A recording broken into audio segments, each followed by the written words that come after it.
আজ রাতটা স্পেশাল কিন্তু আমার কাছে। কারণটা আবার জিজ্ঞাসা করা লাগবে নাকি?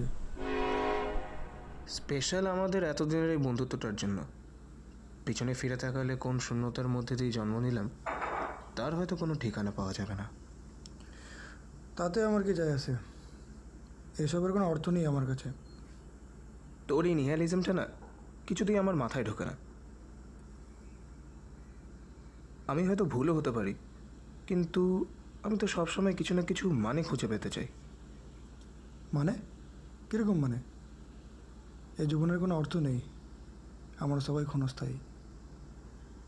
তুই হয়তো রিয়েলাইজ করিসনি, কিন্তু তোর এই ক্ষণস্থায়ী নিরর্থক জীবনে তুই অনেক কিছুই পেয়েছিস, আমার চেয়ে অনেক বেশি।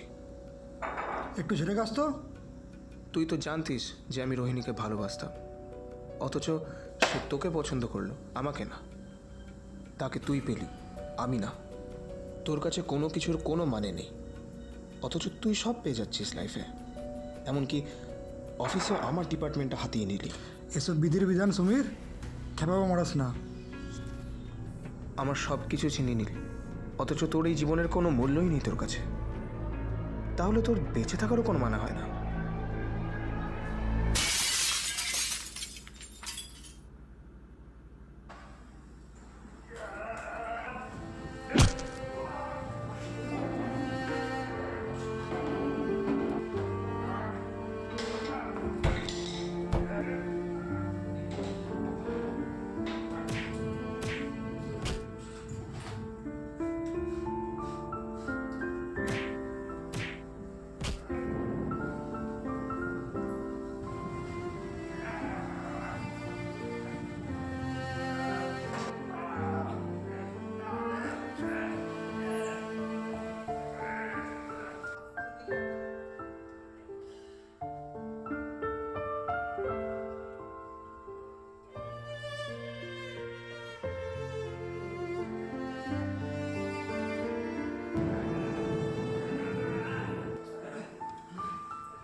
হ্যালো, বর্ধমান সদর। আমি একটা ক্রাইম রিপোর্ট করতে চাই। মার্ডার হয়েছে। নাম হচ্ছে অনিল দত্ত, এজ 23। হ্যাঁ, গিল্টি আমি। অ্যাড্রেসটা নোট করুন।